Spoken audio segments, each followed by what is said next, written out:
Hello everyone, welcome to science and mathematics world. I am Kaushlendra Khare और आज के इस वीडियो में मैं आपके लिए लाया हूँ आप ही की टेक्स्ट बुक की chapter number first chemical reaction and equation के लास्ट बचे हुए दो क्वेश्चंस को। ये दो क्वेश्चंस बहुत ही ज़्यादा इम्पोर्टेंट हैं एग्जामिनेशन पॉइंट ऑफ व्यू से और आपके फर्दर एग्ज़ाम्स में भी बहुत ही इम्पोर्टेंट हैं और आ सकते हैं।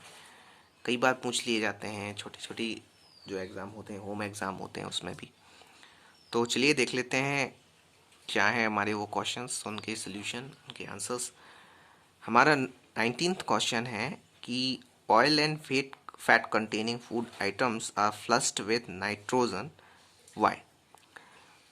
इसका मतलब है कि जो हमारे ऑयल और फैट कंटेनिंग फूड आइटम्स होते हैं उसमें नाइट्रोजन भरी होती है, ऐसा क्यों? जब आप लोग कुरकुरे या चिप्स वगैरह ख़रीदते हो तो जो उसका जो पैकेट होता है ना, उस पैकेट में कुरकुरे और चिप्स से ज़्यादा आपकी हवा भरी होती है।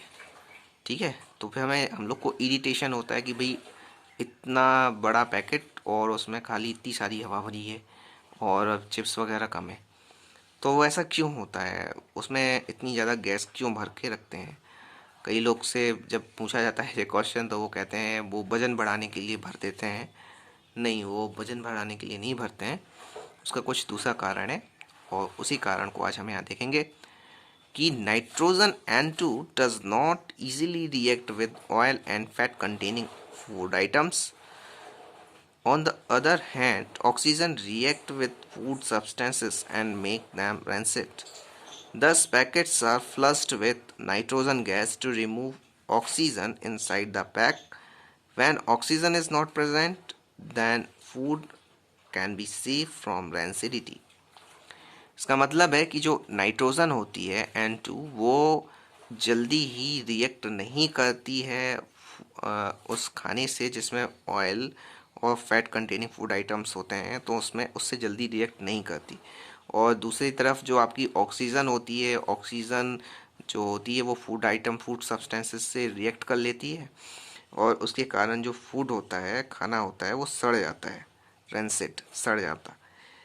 और उसके कारण जो आपके पैकेट्स होते हैं उसको नाइट्रोजन गैस से भर देते हैं, फ्लश्ड कर देते हैं, जिससे उसकी जो ऑक्सीजन है वो अंदर से निकल जाए और जो खाना है और वो फूड जो है वो आपका सेव हो सके, सड़ने से बच सके।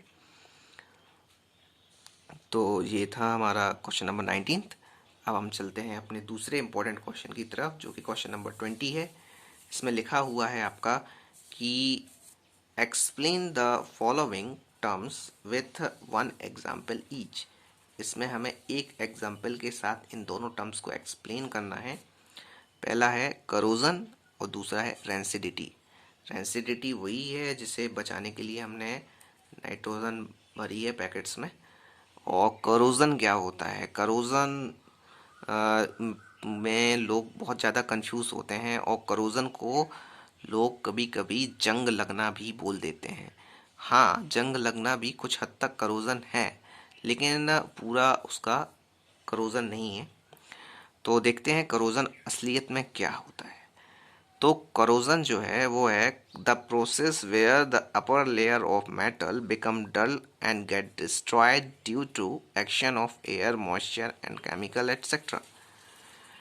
करोजन क्या होता है? करोजन एक ऐसी प्रोसेस है जिसमें जो अपर लेयर होती है मेटल की वो डल, मतलब थोड़ी सी धुंधली पड़ जाए, या फिर डिस्ट्रॉयड या फिर नष्ट हो जाए। किसके जरिए? एयर, हवा, और मॉइस्चर या फिर केमिकल के प्रभाव से उसका जो अपर लेयर है वो डल हो जाए या फिर नष्ट हो जाए, तो उसको हम करोजन बोलेंगे। केवल जंग लगना ही करोजन नहीं है, और लोहे के साथ ही केवल हम करोजन यूज़ नहीं करते, दूसरी चीज़ें भी हैं जिसमें आपका करोजन हो जाता है। हाँ, ऊपर की लेयर आपकी ख़राब हो जाती है या फिर डल पड़ जाती है, थोड़ी सी धुंधली पड़ जाती है। आप कहेंगे ऐसा कहाँ पे होता है? तो आयरन में तो आप देख ही रहे हो। ठीक है, हमारा पहला एग्जाम्पल भी वही है कि iron articles in the presence of air moisture become brown layer on its surface called rust. इसमें आयरन आर्टिकल्स में क्या होता है, जो एयर और मॉइस्चर की वजह से उसके ऊपर एक ठो ब्राउन लेयर बन जाती है, जिसको हम रस्ट बोलते हैं, मीन्स जंग बोलते हैं। ठीक है। और दूसरा होता है सिल्वर आर्टिकल्स में। सिल्वर आर्टिकल्स मतलब जो चांदी की जो चांदी के जेवरात वगैरह होते हैं और चांदी की कटोरी और चम्मच वगैरह जो सब रहते हैं, तो उनकी जो वो भी हैं, वो भी कभी कभी डल डल पड़ जाते हैं। और जब उनको हवा में रखा जाता है, हवा मतलब खुले में बहुत समय तक रखे रहते हैं, तो वो थोड़ी से धुंधले पड़ जाते हैं, उनकी चमक थोड़ी सी कम पड़ जाती है। ठीक है। क्यों ऐसा क्यों होता है? क्योंकि जो उनमें जो हवा में, एयर में सल्फ़र की प्रेजेंस होती है, वो उसमें एक कोटिंग बना देती है सल्फ़र सिल्वर सल्फाइड की, इसलिए वो डल पड़ जाते हैं। सिल्वर आर्टिकल्स बिकम ब्लैक और डल after some time when exposed in air. This is due to reaction with sulfur present in air to form a coating of silver sulfide. इसमें भी आपकी सिल्वर सल्फाइड की कोटिंग बन जाती है। आपने देखा होगा मम्मी लोग की जो पायल होती हैं, वो कुछ समय तक तो अच्छी रहती हैं, चमकती रहती हैं, फिर लेकिन डल हल हो जाती हैं, थोड़ी सी धुंधली हो जाती हैं, काली सी लगने लगती हैं। तो वो क्यों होता है? क्योंकि उसके ऊपर सिल्वर सल्फाइड की एक कोटिंग चढ़ जाती है। सिल्वर सल्फाइड जो है, सल्फ़र है, वो आपके एटमॉस्फेयर में प्रेजेंट रहता है। सल्फर एक गैस है, एटमॉस्फेयर में प्रेजेंस होती है और उसके कारण वो एक कोटिंग बना लेती है। इसके कारण वो थोड़ी सी ब्लैक और डल पड़ जाती है।